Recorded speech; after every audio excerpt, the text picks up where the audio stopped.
고린도전서 1장 4절에서 9절까지 다 찾으신 줄 알고 우리 한 절씩 교독하겠습니다. 그리스도 예수 안에서 너희에게 주신 하나님의 은혜로 말미암아 내가 너희를 위하여 항상 하나님께 감사하노니 이는 너희가 그 안에서 모든 일 곧 모든 언변과 모든 지식의 풍족함으로 그리스도의 증거가 너희 중에 견고하게 되어 너희가 모든 은사의 부족함이 없이 우리 주 예수 그리스도의 나타나심을 기다림이라. 주께서 너희를 우리 주 예수 그리스도의 날에 책망할 것이 없는 자로 끝까지 견고하게 하시리라. 너희를 불러 그의 아들 예수 그리스도 우리 주와 더불어 교제하게 하시는 하나님은 미쁘시도다. 아멘. 아멘. 오늘 말씀 가지고 은혜를 알고 라는 제목으로 말씀 같이 나누겠습니다. 오늘 우리가 읽은 본문은 고린도 교회를 향한 바울의 감사의 글이 담겨 있습니다. 그리고 그 안에서 세 가지 신학적 주제들을 담아 두었습니다. 가장 먼저 바울은 감사의 글에서 하나님의 은혜에 대해서 말하고 있습니다. 4절 시작을 보면 이렇게 시작합니다. 바울은 고린도 교회가 그리스도 안에서 하나님의 은혜를 받았다 라고 말하며 이 글을 시작하고 있습니다. 그들이 구원받은 것, 그리고 그들이 지금까지 와 있는 것, 그 모든 것이 하나님의 은혜다 라고 이야기하고 있는 겁니다.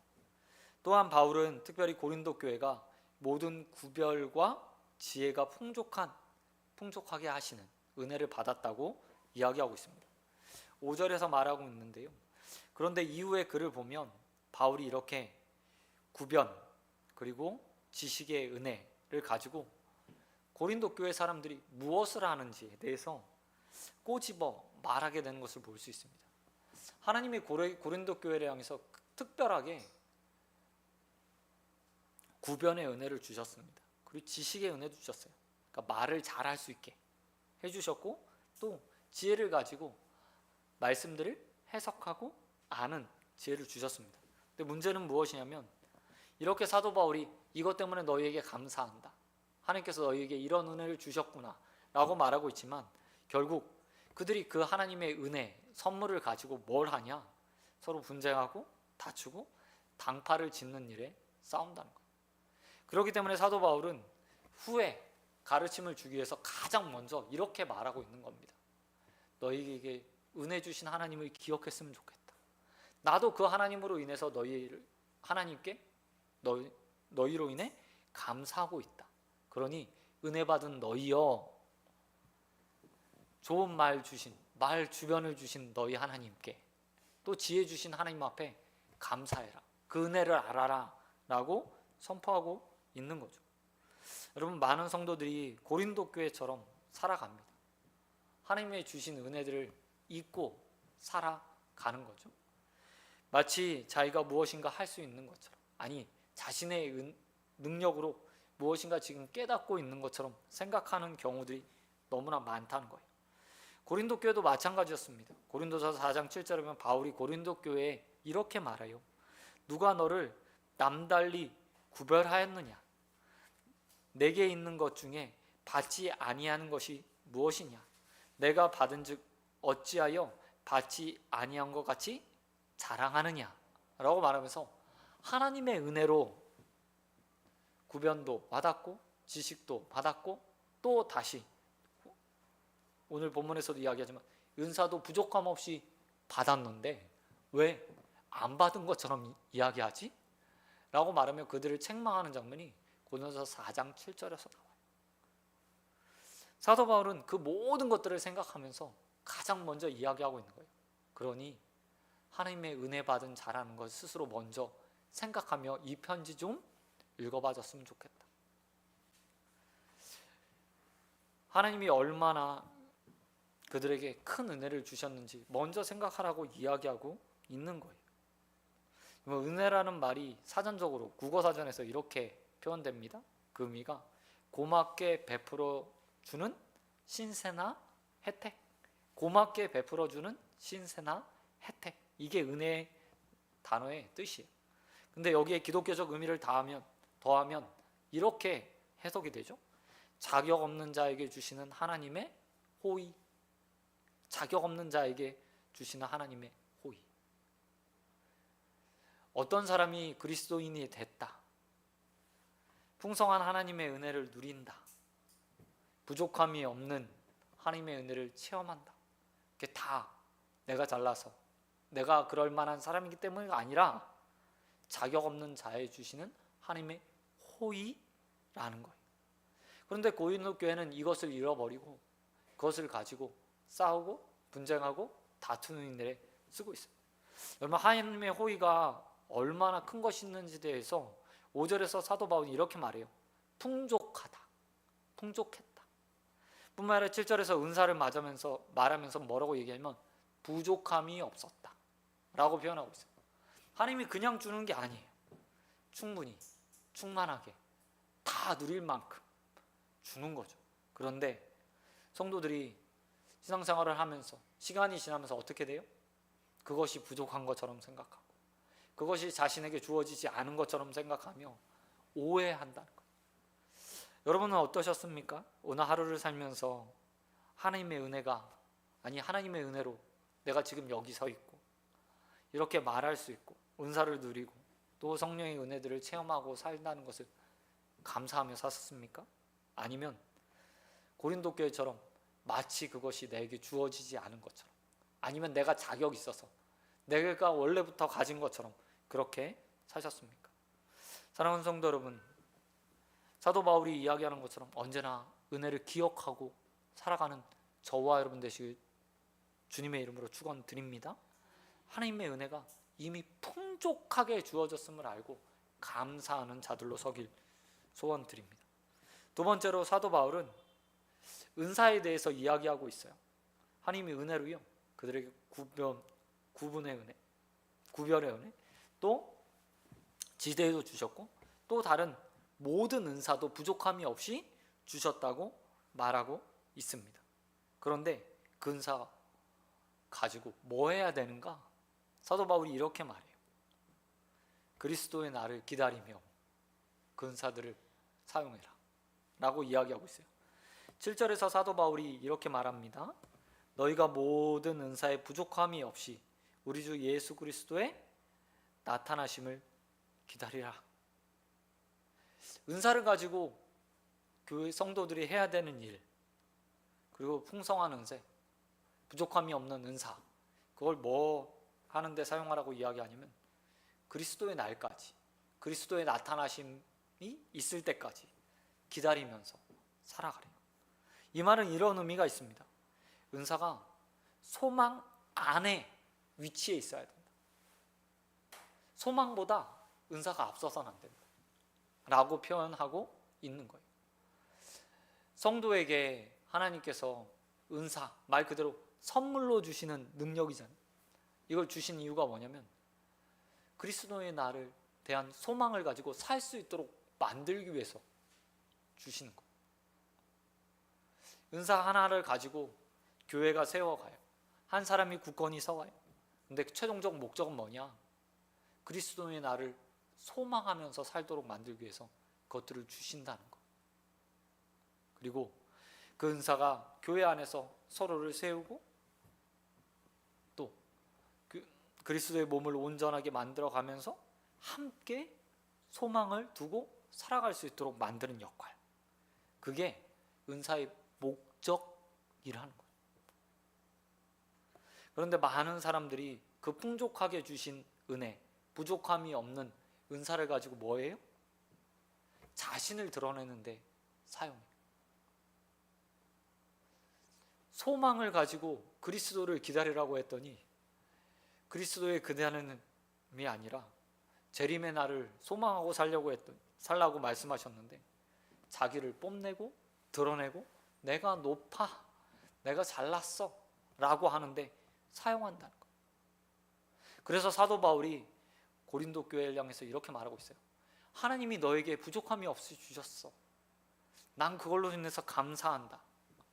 하나님이 너에게 많은 은사를 주시면 너무나 감사한다. 그런데 너희에게 한 가지 부족한 것이 있고 그거 가지고 뽐내고 살아가는 것이 아니라 그리스도의 날만 소망하면서 그것들을 어떻게 잘 사용할 수 있을까?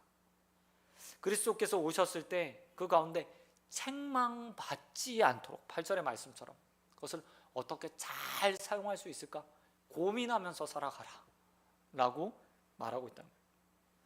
여러분, 각자에게 하나님께서 주신 은사들이 있죠. 방언의 은사를 받은 분도 계시고, 또 통변의 은사를 받은 분도 계시고, 사랑의 은사를 받은 분도 계실 거예요. 근데 기억하십시오. 그것은 그리스도의 나를 위한 거지, 나를 위한 게 아니야. 예수님의 마지막 재림을 위한 것이지 나를 위한 것이 아니에요. 교회를 굳건하게 세워가며 함께 하는 성도들과 함께 주님의 재림을 기다리기 위해서 쓰이는 거지, 내가 잘났다고 드러내기 위해서 쓰는 것이 아닙니다. 이것들을 믿고 주님께서 주신 그 은사 아름답게 귀하게 사용하시는 우리 모두가 되길 주님의 이름으로 축원드립니다. 그런가 하면 마지막으로 사도 바울은 고린도 교회 성도들 향해서 한 가지 더 기억하며 살아가라고 이야기하고 있습니다. 그것은 그리스도와 교제하며 살아가라고 이야기하고 있어요. 9절에서 사도 바울이 이렇게 말하고 있습니다. 너희를 불러 그의 아들 예수 그리스도 주와 더불어 교제하게 하신 하나님은 미쁘시다. 하나님이 우리를 부르셨대요. 근데 뭐 하게 하기 위해서요? 그리스도와 교제하게 하기 위해서 불렀다고 이야기하고 있습니다. 근데 이 부분을요, 헬라어로 보면 조금 애매해요. 두 가지 의미가 다 담겨 있어요. 여러분, 9절에서 사용한 교제라는 단어요, 여러분 잘 알고 계신 단어예요. 헬라어 코이노이니아라는 단어인데요, 말 그대로 교제라는 단어예요. 근데 이게 단순히 교제 이렇게 쓰일 뿐만 아니라 성도의 교제라는 의미로 사용되는, 교회 안에서의 사용되는 교제라는 의미가 담겨 있어요. 근데 오늘 헬라어 본문도요, 그렇게 의미가 돼요. 그리스도와의 교제, 그리스도 안에서의 교제, 이게 두 개가 다 해석이 가능하거든요. 사도 바울은 그런 의미를 본문에서요, 둘 다 담아서 의도적으로 사용한 것으로 보여요. 성도가 개인적으로 부름받아서 해야 될 일, 그것은 먼저 그리스도와 교제하는 거예요. 그리고 다음에 그 교제를 가지고 어디로 나가요? 공동체 안에서 함께 각 개인 성도, 그리스도와 교제했던 성도들이 모여서 서로 교제하며 하나의 믿음의 공동체를 만들어 가는 거예요. 사도 바울이 이 사실을 상기시켜 주고 있어요. 그리고 그것에 의해 감사하대요. 사실 고린도 교회는 분쟁이 많은 교회였어요. 그렇기 때문에 처음부터 책망해야 되는 게 맞아요. 왜 교제하지 않아? 왜 분쟁해? 다퉈. 그런데 사도 바울이 이렇게 얘기하고 있어요. 그래도 너희를 하나로 묶어 주셨다. 그리스도 안에서 하나로 묶어 주셨다. 그리고 그것으로 인해서 감사한다. 이 말은 뭐예요? 돌려서 이야기하는 거죠. 그러니 너희가 부르신 그 주님의 모습에 합당하게, 하나님의 미부심에 합당하게, 선하신 그 하나님의 모습에 합당하게 불러주신 그 하나님의 의도에 따라 너희도 그리스도와 교제할 뿐만 아니라 성도의 교제도 열심 내는 인생이 되어야 된다, 공동체가 되어야 된다 라고 말하고 있는 거예요. 여러분, 성도가 하나의 공동체를 이루며 그들이요, 신분, 계급, 성별을 뛰어넘어서 이렇게 불러요. 형제여, 자매여. 그리스도 안에서, 하나님 안에서 새 가족이 되었다고 선언하며 형제여, 자매여 라고 불러요. 이게 진정한 교제죠. 분쟁하고 다투는 대상이 아닌 거예요. 형제고 자매인 거예요. 그리스도의 성찬을 함께 나누며 떡과 피를 나누는 성찬의 공동체, 식사의 공동체인 거예요. 그런데 그런 사람들을 보면서 분쟁하고 다투면 떡이 넘어가요? 빵이 넘어가요? 소화가 잘 됩니까? 사도 바울이 그 이야기들을 들려주고 있어요. 서로를 바라보며 형제, 자매, 또한 주님과 같이 내가 교제하는 것처럼 내 옆에 있는 자와 또 다시 교제해야 됨을 상기시켜 주고 있어요. 더군다나 우리가 그리스도의 전이 되면서 우리 안에 누가 계세요? 성령 하나님, 성부, 성자, 성령 하나님 중에 성령 하나님이 동행하고 계세요. 그리고 그 성령 하나님, 예수 그리스도 성령 하나님이요, 그리스도를 대신해서 우리 안에서 우리를 다스리고 있어요. 또한 우리가 성찬을 하면서 그리스도와 연합한 자가 되었잖아요. 그러면 서로를 보면서 어떻게 바라봐야 돼요? 주님처럼 바라봐야 돼요.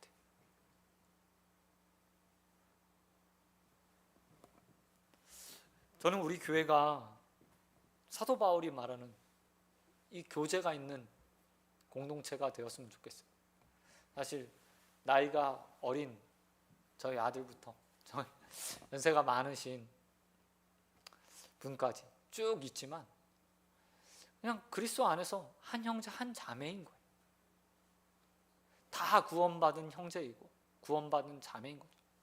또한 예수님처럼 존귀한 자이고 주님의 가치를 가진 자들이에요. 그런데 이곳에서 분쟁하고 싸운다, 다툼이 있다, 서로가 서로를 교제할 수 없다, 그것처럼 안타까운 일은 없는 거예요. 사랑하는 성도 여러분, 그것을 위해서 기도해 주시기 바랍니다. 교제가 있는 공동체, 성찬이 있는 공동체, 식탁의 교제가 이루어진 공동체, 서로의 아픔과 슬픔, 기쁨을 함께 나눌 수 있는 공동체, 그런 교제가 있는 공동체가 될 수 있도록 우리 교회를 위해서 함께 기도하시는 저와 여러분 되시길 주님의 이름으로 축원드립니다. 말씀 맺도록 하겠습니다. 여러분, 주님께서 우리에게 이미 충만한 은혜, 충분한 은혜를 주셨습니다. 그 은혜를 받고 살아가는 사람들이에요. 그런데 우리가 자꾸 망각을 해요. 그래서 사도 바울이 우리에게 우리뿐만 아니라 고린도 교회에 이렇게 말하고 있습니다. 은혜 받은 너희여, 은혜 받은 너희여, 충분한 은혜 받은 너희여 라고 말하며 하나님의 은혜를 먼저 기억하며 살아가라고 이야기하고 있습니다.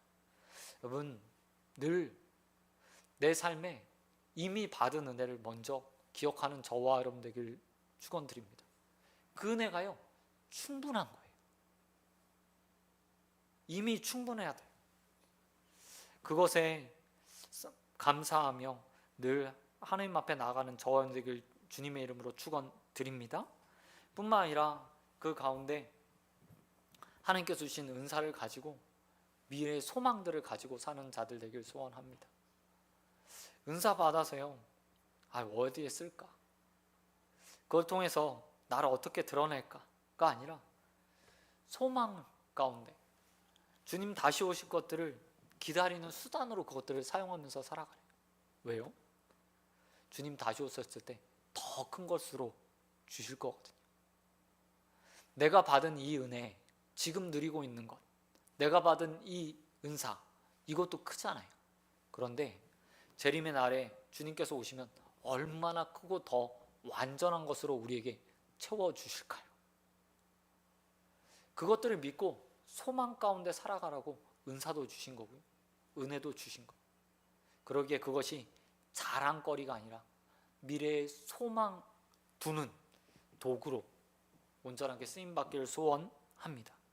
그럼 마지막으로 여러분, 그리스도와 함께 교제하는 자들 되기 원합니다. 모든 교제의 시작이요, 성도의 교제가 먼저가 아니에요. 주님과 내가 잘 좋은 관계를 맺어야, 좋은 교제가 있어야 성도들도 그렇게 성도들과 교제도 잘 이어갈 수 있어요. 그리스도가 중심되지 않는 교제는 세상에 그냥 모인 것 뭐가 차이가 있겠어요. 교회는 그리스도와의 교제가 먼저 되어야 합니다. 그리고 그렇게 잘 교제가 이루어지면 누구나 다 어떤 사람과도 교제를 잘 이룰 수 있어요. 주님께서 날 사랑하셨던 그 사랑을 가득 채운 나, 그리스도와 교제해 예수님을 꼭 닮아간 우리 누구를 못 섬기겠어요? 어떤 사람이든 다 품고 섬길 수 있고 함께 할 수 있게 돼요. 저와 여러분도 그런 주님을 닮은 인생들이 되길 소원합니다. 끼리끼리 모이잖아요. 주님을 잘 따르면 주님처럼 되는 거예요. 그리고 그 가운데 하나님께서 원하시는 아름다운 공동체, 지역사회 가운데서 어디 가서나 칭찬받는 교회로 설 수 있다고 믿습니다. 그것들을 믿고 저와 여러분이 흩어진 곳에서, 보내신 교회에서, 또 섬기는 교회에서 아름다운 교제 이루어가는 일에 쓰임받게 되길 우리 주님 예수 그리스도의 이름으로 축원드립니다. 시간 기도하도록 하겠습니다.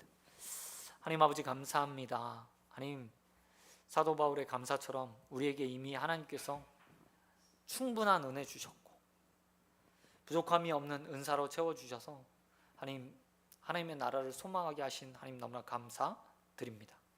또한 그 은혜를 붙들고 재림의 날에 더 큰 것, 더 좋은 것 주실 주님을 기대하며 살아가게 하신 하나님 너무나 감사드립니다.